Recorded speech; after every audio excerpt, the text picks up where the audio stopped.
This is Chicago's Morning Answer with Dan Proft and Amy Jacobson on AM 560. The Answer.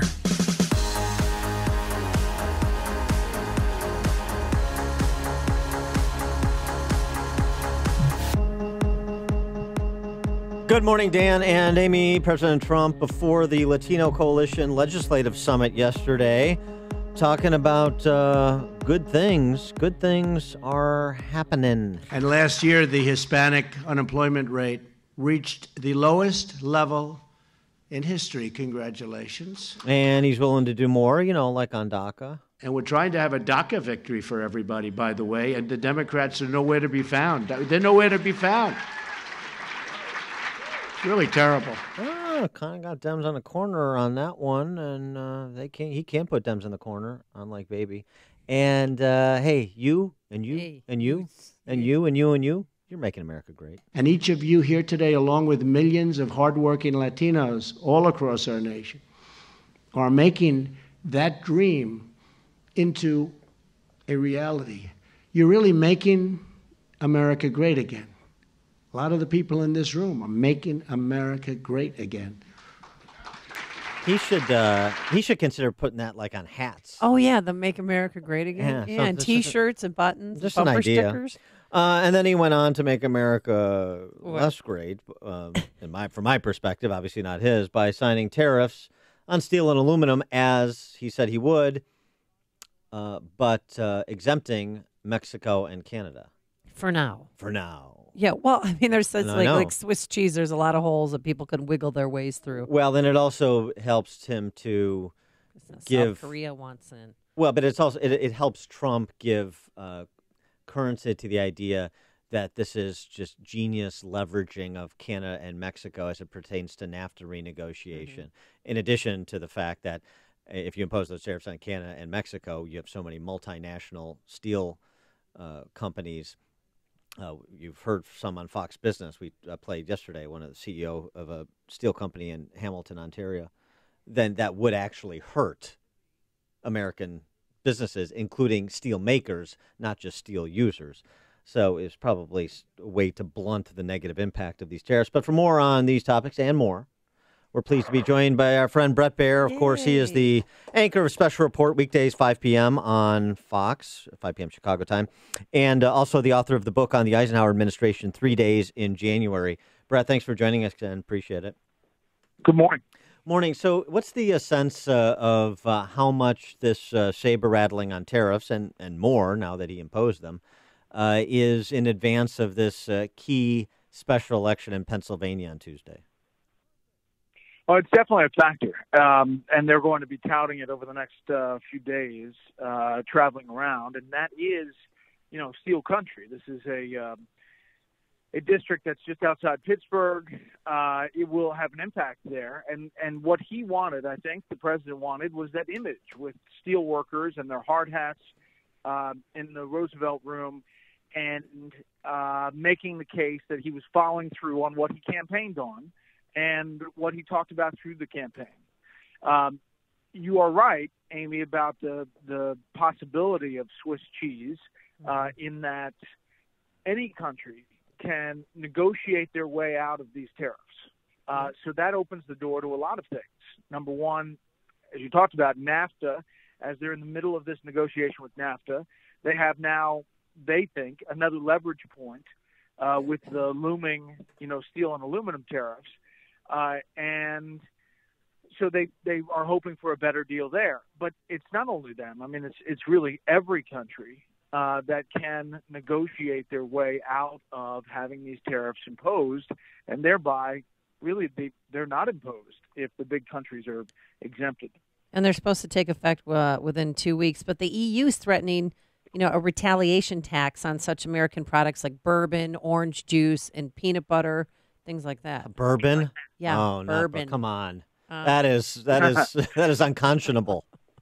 Well, the other thing is the EU put a statement out saying that they might have to raise tariffs on Harley Davidson and right. cheese, which is Mitch McConnell's state of Kentucky and Paul Ryan's state of Wisconsin. No, it's a big business. Yeah, we're getting very surgical targeting of products. Well, Paul Ryan is Surgical completely against this. Oh, good grief. All right, so other big news yesterday, of course, the acceptance by the president of a meeting in the not-too-distant future at some undisclosed location, or at least unannounced, between him and North Korean dictator Kim Jong-un to talk about them denuclearizing. Obviously that's appropriately seen with a lot of skepticism from people who've been observing North Korea for any period of time. But the perspective from the White House of why the president is going to go ahead and have this meeting. Well, I mean, they're hearing from the South Koreans that the North is now saying, one, they're going to stop all missile tests and all testing, and two, that they are now open to talks of denuclearization. Now, there is a healthy dose of skepticism around that.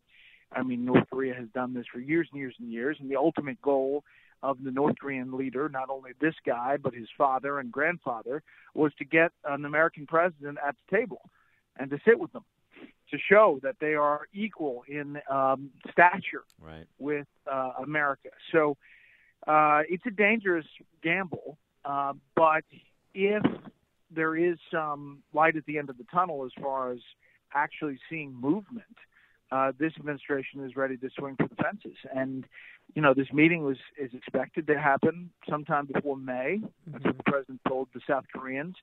And it could happen at the DMZ in that peace house between South Korea and North Korea.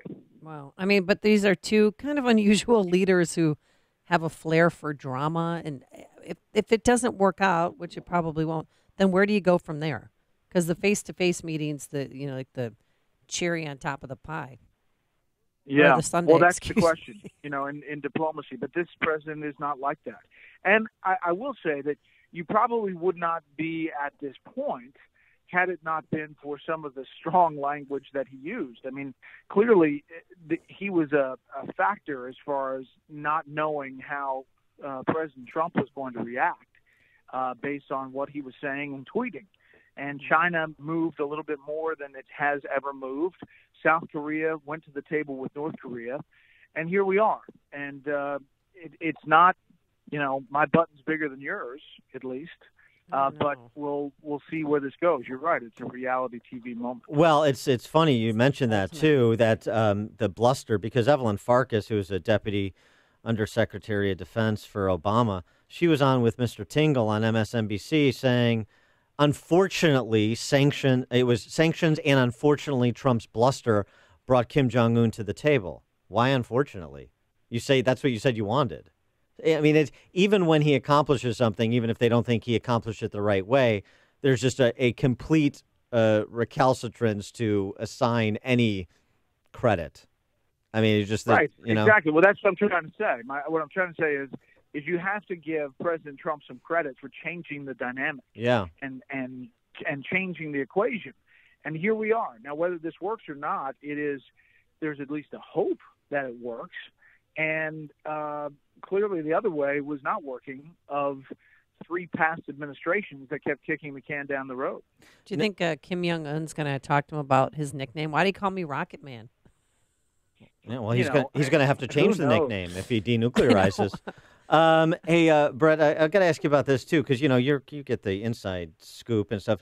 Were you by any chance part of the beta test of Hilltendo? What? Hilltendo, the anti-Hillary Clinton video game that the Russians apparently tried to make go viral weeks before the 2016 election, which I assume that it's no, it wasn't, but it looked like a bad version of Space Invaders. Yeah, I remember Space Invaders. And do we know what the game was? Was it like trying to see how many emails you could wipe clean, like with a cloth in 60 seconds, or what was the nature of the game? I don't know the premise. I didn't get that far into it. All right, it's kind of like Atari. So yeah, Hilltendo doesn't rise to the level of Bret Baier standards for news. I understand. I understand. All right, he is Bret Baier. He's the anchor of Special Report, weekdays 5 p.m. Chicago time on Fox, and also the book about the Ike administration, 3 days in January. Bret, thanks as always for joining us. Appreciate it. All right, have a good weekend. And he joined us on our turnkey.pro answer line.